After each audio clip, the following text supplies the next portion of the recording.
Hello everyone, this is Warhawk Beyond 2040 and welcome to a very special edition of the Jazz Albums Review Series. And today I am going to be taking a look at the massive and incredible catalogue from one of the greatest, most celebrated, decorated and respected pianists of all time. And she has been a force since bursting onto the scene back in the early 2000s, and she is still going very strong to this day as we speak. And this is a musician who I have been wanting to discuss on this series for a really long time now. And I am super pumped to be discussing her entire catalogue of albums. And this lovely lady is truly a ball of energy. She packs so much power into her music. She is known for her energetic and fast paced style of playing, and she combines all influences of jazz, rock, pop, classical, and electronica into her compositions. And she has a very unique sound which can often be leaning towards jazz, jazz fusion, or classical. And there is a certain wackiness to her music, but you know straight away when you hear her, you know who it is. And this is a lady, quite frankly, in my opinion, needs no introduction whatsoever. I am talking about, of course, the one and only pianist slash keyboardist, composer, and bandleader, Hiromi. And this is part 5 of a 6-part special where I am going to be discussing Hiromi's entire catalogue of albums. And this is a follow up to the last one that I did, where I discussed all of Hiromi's piano albums. So, for part 1, we discussed all of Hiromi's bandleader albums. And for part 2, we discussed all of Hiromi's Sonicbloom albums. And for part 3, we discussed all of Hiromi's Trio Project albums. And for part 4, we discussed all of Hiromi's piano albums. And for today's special edition, I am going to be discussing all of Hiromi's Sonicwonder albums, which is a total of 2 recordings. And as always, I am going to be talking about each album individually, and I'll be choosing which one I think is the best one. This is one that I have been really looking forward to discussing, and I can honestly tell you now, Sonicwonder is equally as good as Sonicbloom. Very different, but still equally as excellent as Hiromi's Sonicbloom albums. So after many years of collaborations, solo piano albums, and orchestral projects, Hiromi returns to the jazz fusion scene with a vengeance and assembles her first working band in many years called Sonicwonder, which is comprised of bass phenom himself, Hadrian Furud, drummer Gene Coy, and trumpeter Adam O'Farrell.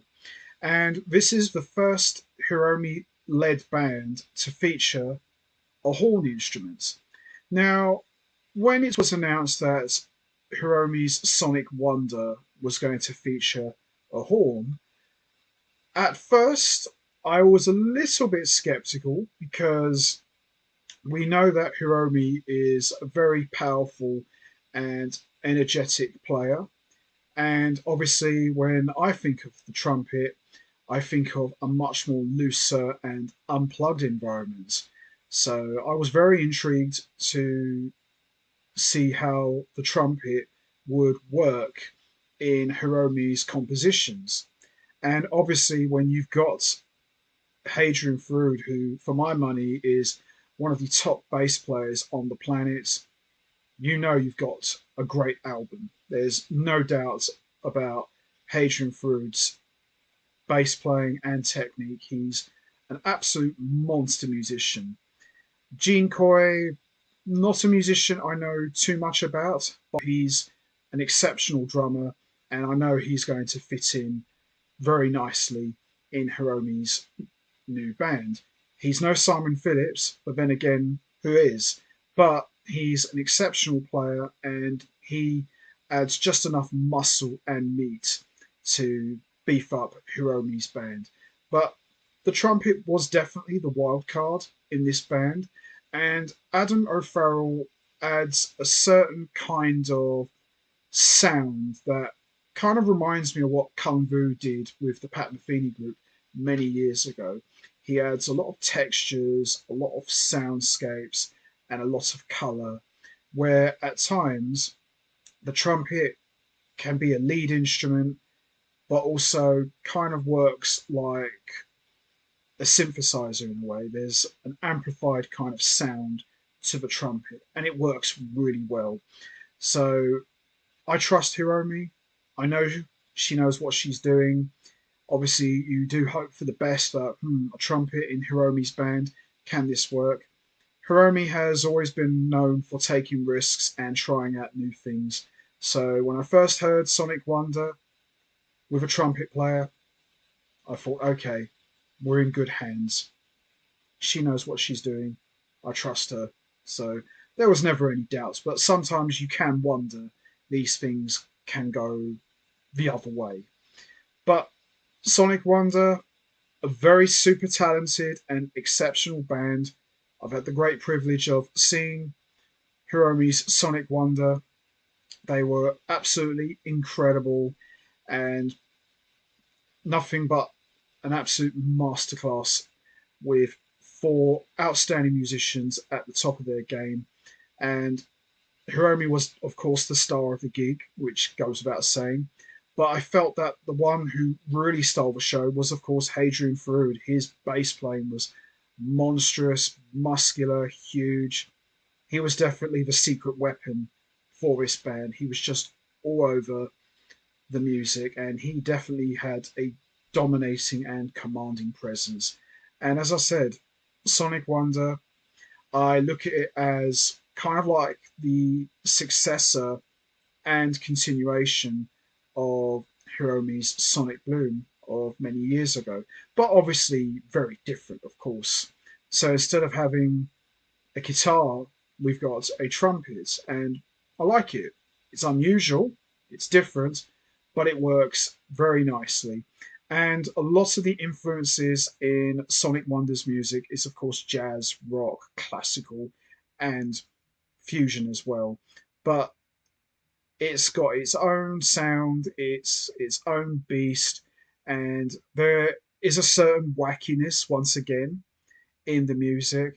A lot of Hiromi's Sonicwonder sounds very similar to a video game. There's a certain kind of quirkiness and over the top nature in the music, and it's like playing a Nintendo game. Think of like Super Mario Brothers or Donkey Kong or like an arcade game. There's definitely the childlike fun element in Sonicwonder's sound, but of course you've got the jazz fusion side of things as well, which really holds it all together, and that's where it's at its core, in my opinion. So, with that all said, let's not waste any more time. Let's get straight into it. Let's start with the first Sonicwonder album, and this one came out in 2023, and this one is called Sonic Wonderland.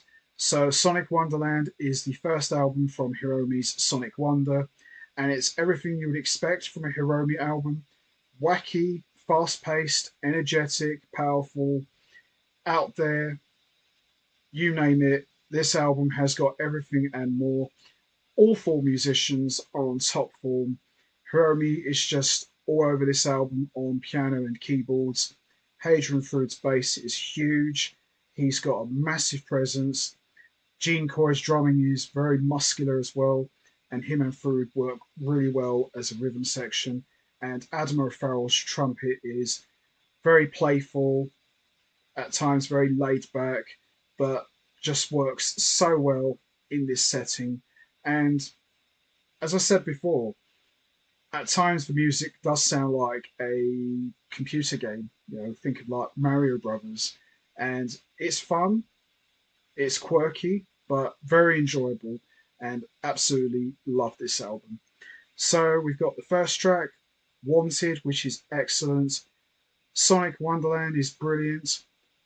Polaris is great. Go Go is brilliant. Up is brilliant. We've got a vocal track, Reminiscence, featuring Ollie Rockberger.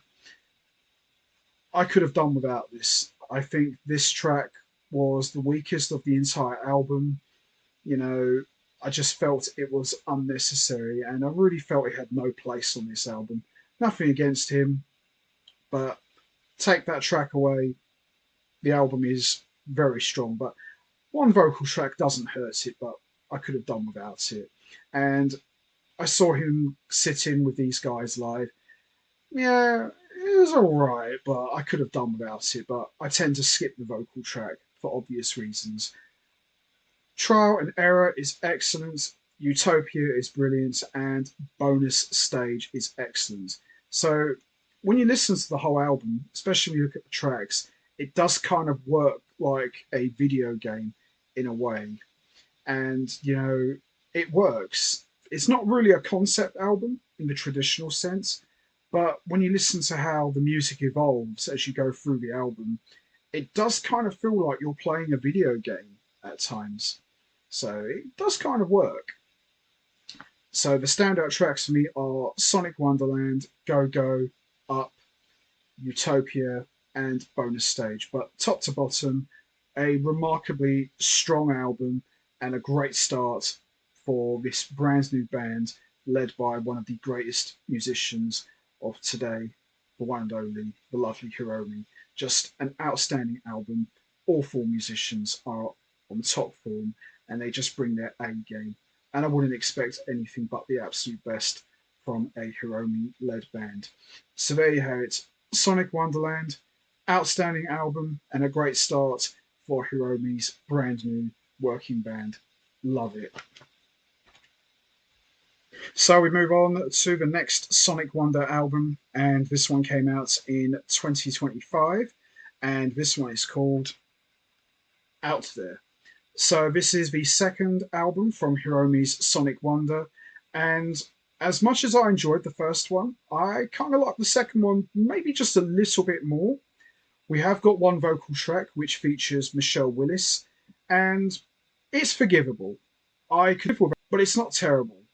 It's a lot more enjoyable than the first vocal track from Sonic Wonderland, which to me was just unlistenable. I skipped that track, but for this vocal track, it wasn't too bad, but I could live without it.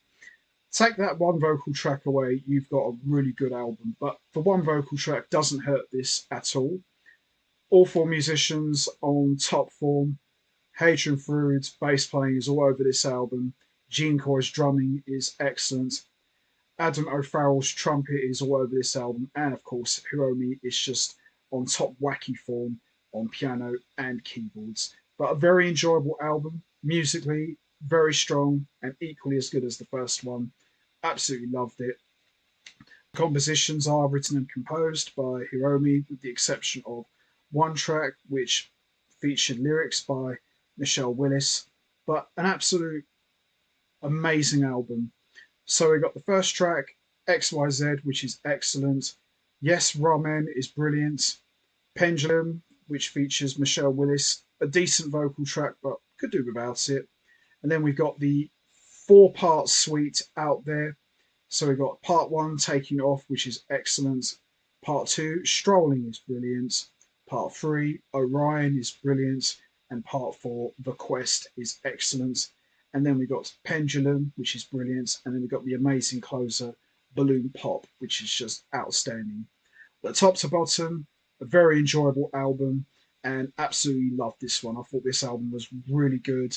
And in many ways, I would say not necessarily better, but I would say it kind of almost topped the first album, in my opinion. But I love both, but I thought this one was probably a little bit more stronger. But both albums are great. Nothing bad to say about them, but I just kind of like this one a little bit more. And the standout tracks for me are XYZ, Taking Off, Strolling, Orion, Pendulum, and Balloon Pop. But the whole album, from top to bottom, is just absolutely outstanding. Very good album, and really enjoyed this one a lot. And just like in the name, the music is, of course, very out there. Doesn't get any better than this. So there you have it. Out there, and another excellent album from Hiromi's Sonicwonder. Absolutely enjoyed this one. Great stuff. So, which Hiromi Sonicwonder album do I think is the best one? They're both brilliant. No bad ones at all. I love both of them equally. I think you can't go wrong with either of them. Any of these two albums could be a number one or an all time favourite. But if I had to choose one, which I felt is the best one, I'm definitely going with Out There. I thought this album was very enjoyable, very strong, top to bottom, just really good. Just a great listening experience. All four musicians are on fire and they really bring their A game. As I said, the vocal track, decent enough, could have done without it, but it's forgivable, and certainly a lot more forgivable than the vocal track on the first Sonicwonder album, in my opinion. But an outstanding album. Hopefully, Hiromi will keep this band going. Maybe we might see a third album at some point.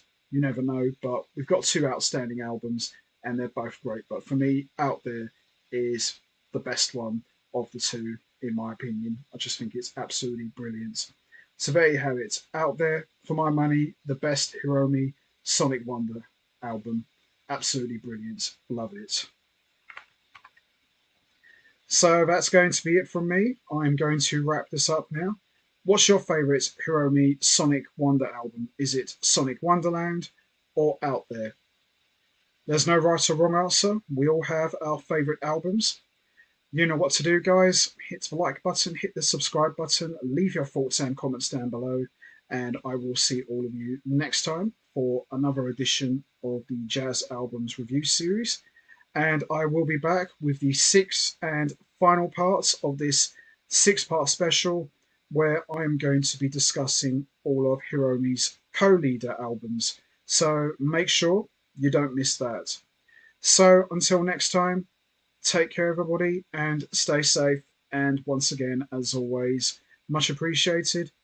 Thanks for listening.